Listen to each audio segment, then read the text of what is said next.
Vastelovensvereniging De Windbuels heeft zaterdag de Winse Windbuulhaaier uitgereikt aan Hans Bonen. Het is de hoogste onderscheiding die de Reuverse carnavalsvereniging kent. Ja, nou, het is eigenlijk een eerbetoon wat we geven aan mensen die zich verdienstelijk maken op sociaal, maatschappelijk of cultureel gebied binnen het Windbuulrijk. En natuurlijk heeft het ook een relatie met de Vastelovensvereniging. Maar mensen die zich vooral belangeloos inzetten voor anderen, voor verenigingen, voor de gemeenschap. Die ga je voor als commissie goed in de gaten.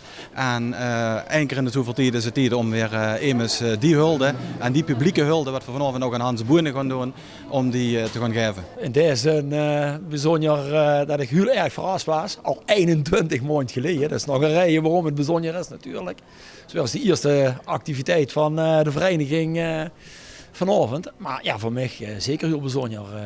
Het was een hele grote verrassing op de... Moet ik eens even nadenken, de zitting, dat het bekend werd gemaakt en een hele grote eer. Als 8-jarige Offenbekse blaag werd Hans in 1977 lid van Jong Nederland. Of beter, toen was het nog het Sint-Jansgilde. In 1986 zwaait Hans de scepter over de Offenbekse jeugd als jeugdprins Hans II met het lekker lange motto: werd deze vastelovend niet schoen, dan ben ik gaan boeren.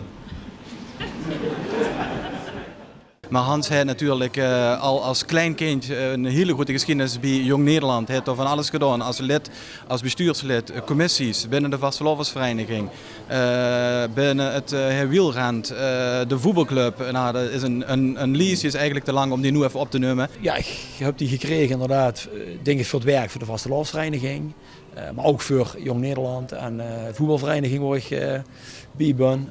Jong Nederland is ook een stichting, het Anker, wat het jeugdgebouw beheert. Ja, vereniging betekent heel veel voor mij. Ik ben daar van kleins af aan eigenlijk ingegroeid.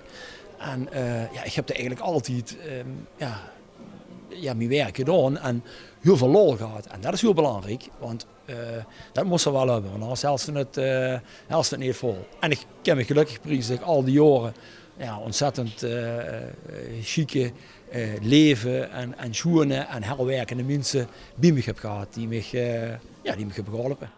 Die doorzettingsvermogen en positiviteit zorgen ervoor dat vanavond dit feest door kan gaan. Wat liefst er aan de geuver? Wie?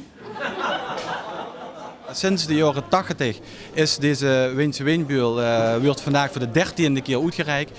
Dus dat betekent dat er 12 voorgangers zijn.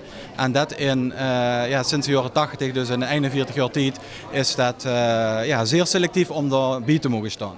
Windbuulinnekes en Windbuels. Het bestuur van Vastelovensvereniging De Windbuels heeft op voordracht van de commissie Winse Windbuul dan ook besloten om de heer Hans Bonen de hoogste onderscheiding toe te kennen van als vereniging en hem te benoemen tot Winse Windbuul. Bonen was in 1993 prins van de vereniging en later werd hij van 2004 tot en met 2015 vorst. De laatste jaren is hij actief in het bestuur. Bonen treedt in de voetsporen van zijn vader Lam, die in 1982 de Windbuulhaaier ontving. Dat maakt de eer nog een beetje groter natuurlijk. Dat geeft het ook wel een emotionele lading voor mij persoonlijk. En ik denk voor mijn familie ook. Dat is heel bijzonder. En als ze dat rieken van Winse Windbuulhaaiers bekijkt, dan is dat een heel illustre rieke. En ja, ik voel me echt heel groot dat ik daarin mocht staan. Absoluut. Ja. Huif het glaas op Hans Bonen. Proost!